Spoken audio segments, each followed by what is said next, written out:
I mentioned in our last video that I am now able to drink coffee, and one of our viewers said, well, how did you do that? I wanted to lose some weight, so we started the bulletproof diet, which involves putting butter and MCT oil in coffee.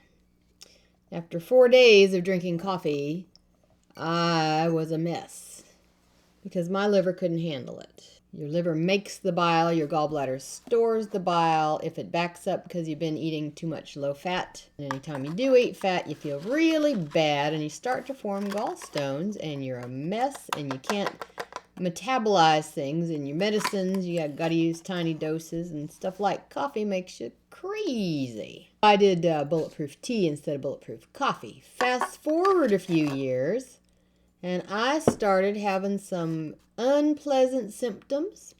Like once a month, I'd just throw up a whole bunch for no reason, and it would be bright green. So I went to various doctors who told me, oh, something about your GI system, something about your female system. So I checked out their hunches, and it was not either of those things. And, you know, since bile is green, I thought, let me learn about my gallbladder. And so I had all the symptoms of gallstones. But when they checked me out, what they found was kidney stones. And the reason for that is because gallstones don't necessarily show up on those scans if they are certain types. Or if it's just sludgy, as in fact I found out later mine was. So I had kidney stones, and that was a year of pain. That's a whole other story. Quite the mess. But eventually I did gallbladder cleanses, which involves drinking olive oil and lemon juice or grape juice together.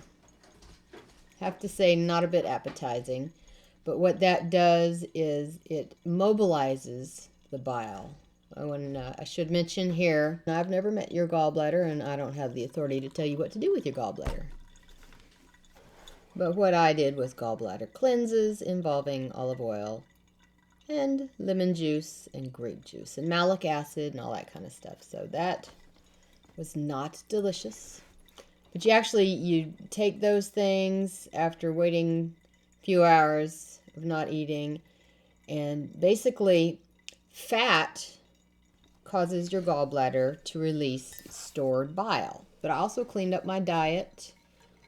Removing oxalates from my diet helped with the kidney stones, and stones are stones. I'm a stone former, and oxalates, what they do is they glom onto the calcium in your body. That's why they're calcium oxalate stones. And oxalates are basically in plant food, not so much in animal food, although liver can have a little bit. And if you overeat things like nuts and spinach and certain fruits and vegetables and we used grains. to make a lot of stuff using almond flour. Oh, I was an almond addict. But it was just nuts all the time. Nuts, nuts, nuts. And that's when I was doing keto, which was the next step after bulletproof. With the bulletproof, he does actually tell you don't go crazy with nuts. But I went keto to have the nuts, I think. And that backfired. I probably had some of those kidney stones starting to form before I went keto. But that accelerated it, and I ended up having surgeries and pyelonephritis. Just very bad things.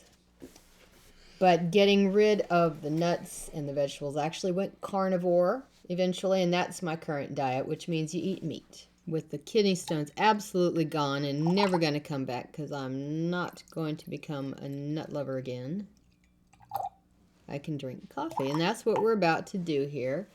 And I have discovered through some experimentation that you've been watching, if you've been watching this channel, that I can do whatever coffee I want now. Death Wish coffee.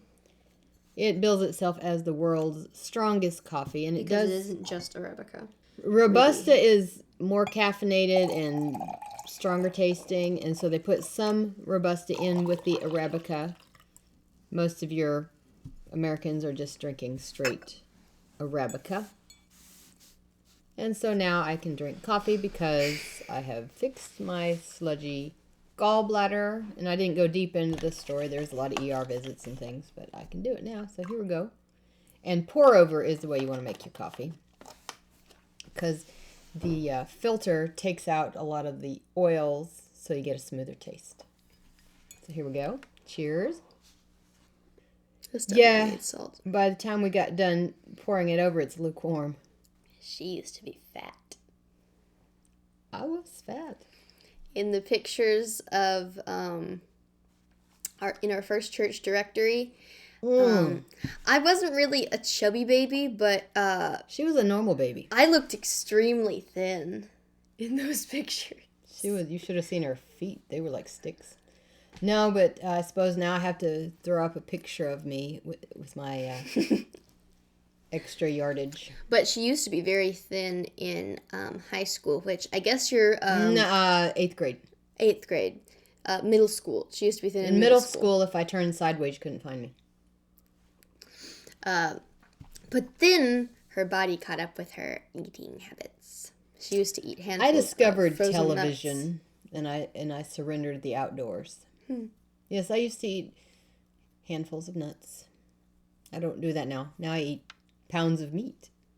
Do your research. Look up whatever's going on with you. Have a little bit of an open mind concerning whether you want to go with the traditional medicine route or whether you want to play around at the edges of that. But always use wisdom and discernment. And if it's dangerous, don't do it. And don't say we told you to do it. We're not doctors. And until we see you again, Make sure to make time for Teen the Good Book. or coffee, or Whatever. olive oil. Ugh.